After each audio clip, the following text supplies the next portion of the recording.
Welcome back once again to this channel, English for All. To India, my native land. This is the poem that we are going to discuss into this video. If you are new into this channel, subscribe it and share it with your friend. So now let's look into the content that we are going to discuss here. First, we will have a background of this poem.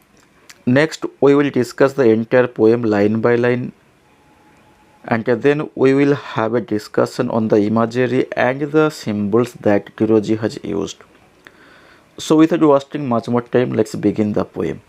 To India, my native land. If we look into the background of this poem, we must have to go to the era whenever this poem was composed. This poem was composed in 1828, and then India was under the grip of the British community. So India lost then all its glorious days, and India was totally dependent on the whims and wishes of the British Emperor.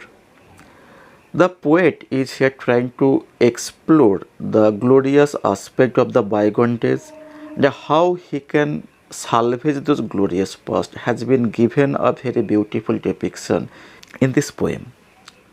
So we find that the poet is trying to assert us that once India enjoyed its glorious days in respect of heritage, in respect of wealth, in respect of tradition, but everything has been totally smashed out due to the imposition of the British Emperor.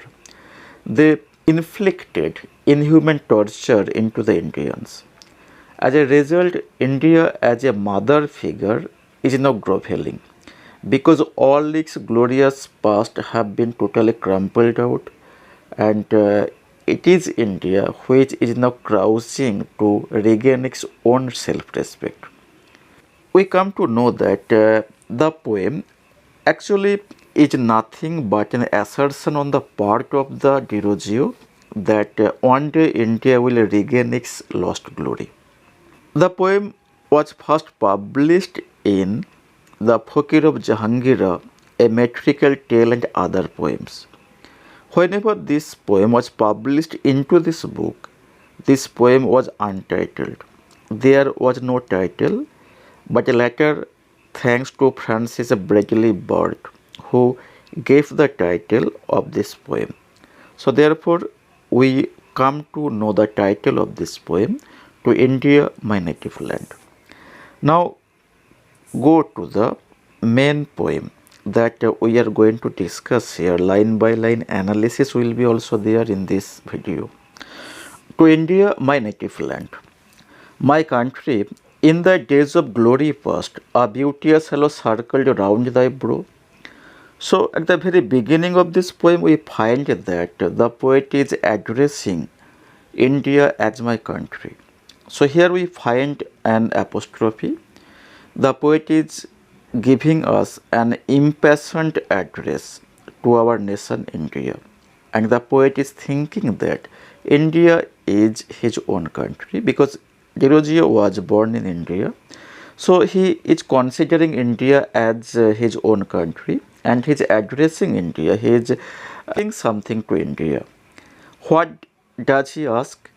In thy days of glory past, a beauteous halo circled around thy brow. So the poet is saying that in the days of glory past, that means that in the glorious past, in the bygone days, a beauteous halo circled around thy brow. A beauteous halo means a sparkling round-shaped light that we often find in the images of a deity or goddess. So such type of very sparkling, very scintillating, very dazzling light circled around thy brow, around thy head. Actually, brow, we all know the eyebrow, but here brow is actually used to indicate the head. So around the head, around the head of India, there was a beauteous halo. Beauteous halo is also indicating that India then enjoyed all kind of its supremacy in the field of science, in the field of literature, in the field of tradition, in the field of wealth, etc. And worshipped as a deity the worst. And then people considered India as a deity, and therefore they worshipped India. So, due to the prosperity of India, all the people worshipped our India as a deity. But unfortunately, this glorious past is not now extant. Rather, all the glorious past has been totally crumpled out by the imposition, by the rule of the British government. Where is the glory? Where the reference now? So, whenever there is no glory, the poet is telling us that where is the glory? So, the poet is clearly asking to Mother India, but where is the glory? Now, your glory has been totally finished. Your past heritage, tradition has been totally wiped out. In short, everything has been totally pulverized. So, there is no glory. Where is the reference now? And no one is now giving tribute to our Mother India. No foreigners, even no Indians are not paying attention to the plight of the Mother India. So therefore they are not giving any kind of reference to Mother India. The eagle pinion is chained down at last, and groveling in the lowly dust art thou. So here the eagle pinion, actually eagle pinion means the wings or the feathers that we find on the wings of eagle, and India is here compared with the eagle pinion. And the comparison is very much interesting because we often consider eagle as the king of birds, and it has the power of prey from a long distance. Even sometimes we compare that eagle has the capability of rejuvenate itself by destroying its claws, by destroying its beak, so that new claws or new beak can grow. So here the poet is clearly telling us that the eagle pinion is chained down at last. So the glorious past is no longer in you, and India has been chained. India has been bondaged by the British government.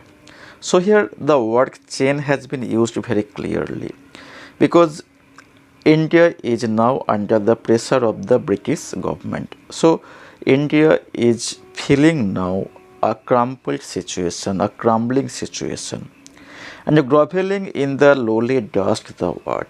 And India, just like a human being, just like a motherly figure, is now crouching on the dust, is now groveling on the dust because India has nothing to do now. All its glorious past, all its strength has been totally destroyed. So as a result, India is now requesting the British government to replenish itself with the previous past glory. And India is doing so because he is powerless. Even no one, no people in India is now giving a strong fight to the British government. Thy minstrel hath no wreath to weep for thee. Even those minstrel means the poet. Those poets who are writing about India, they have no material in their hand to write about India. So in the then time, we often find that especially writers wrote about the past glory of India. But whenever those glorious past is not extant, so what about to write? No one is going to write anything about India.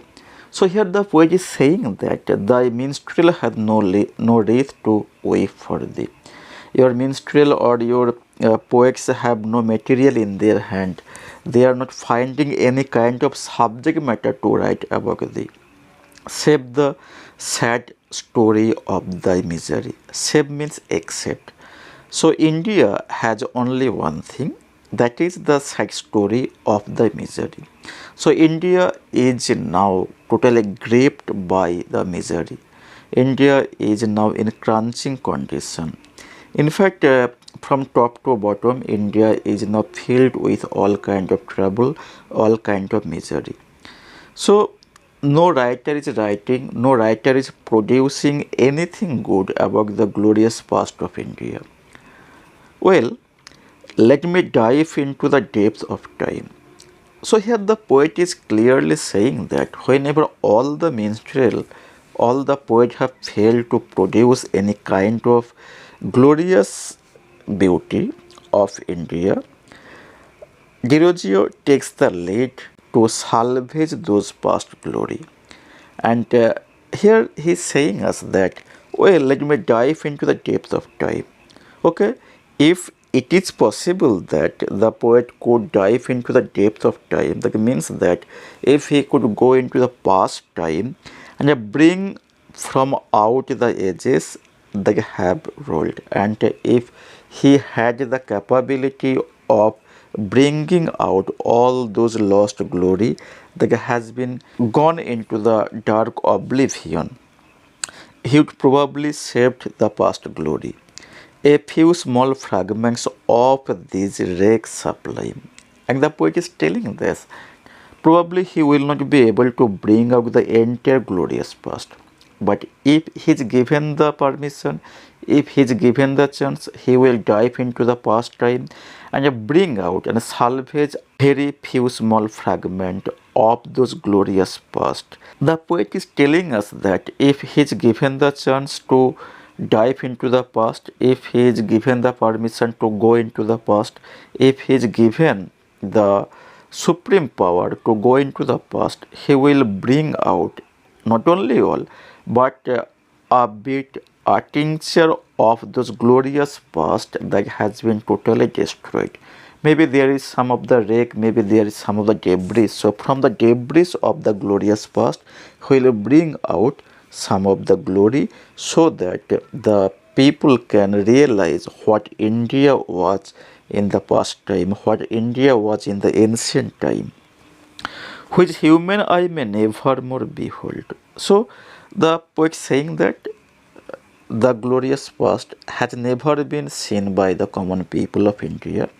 Whenever he composed this poem, the people have never experienced the glorious past. So if he is given the chance, he will bring out those glorious past. As a result, people will observe what type of glory India actually enjoyed in the then time. And let the guardian of my labor be my fallen country, one kind wish of thee. And guardian means the laurel or the opportunity or the dignity of some labor. And the poet is telling us that let the guardian of my labor be. So all my labor, all my effort will be properly appreciated if our India, my fallen country, completes his wish.